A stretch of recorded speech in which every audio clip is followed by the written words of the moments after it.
রাজধানীর উত্তরায় milestone school and কলেজে বিমান বিধ্বস্তের ঘটনায় মারা গেছে ৮ম শ্রেণীর ছাত্র তানভীর। বিমান বিধ্বস্তের পর তানভীরকে উদ্ধার করে জাতীয় বার্ন ও প্লাস্টিক সার্জারি ইনস্টিটিউটে নেওয়া হলে চিকিৎসক তাকে মৃত ঘোষণা করে। ছেলের মৃত্যুতে শোকে পাথর বাবা রুবেল আহমেদ। আরও জানাচ্ছেন সৈকত সাদিক।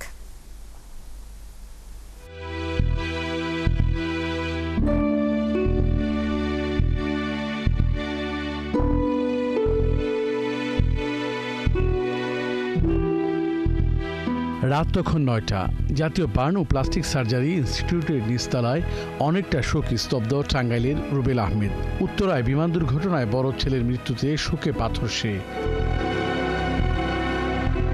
বিমান বিধ্বস্তের পর তানভীরকে উদ্ধার করে নিয়ে আসা হয় বার্ন ইউনিটে, কিন্তু চিকিৎসকরা তাকে মৃত ঘোষণা করেন।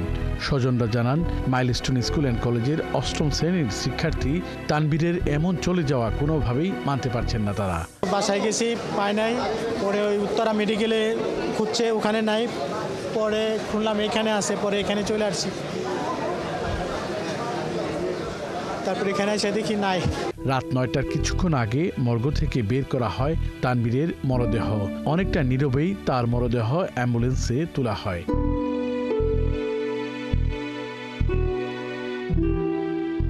স্বজনরা জানান, খুব মেধাবী ছিল তানভীর। ছোট ভাই স্কুল থেকে বের হতে পারলেও মৃত্যুর হাত থেকে বাঁচতে পারেনি সে। খুবই ভালো মেধাবী স্টুডেন্ট ছিল। ও ছিল ক্লাস ক্যাপ্টেন, ঠিক আছে। প্রত্যেকটা ক্লাসেও ফার্স্ট হতো। আমার চাচার অনেক স্বপ্ন ছিল ওকে নিয়ে। ছোট চাচার ছেলে, ওর নাম তানভীর আহমেদ।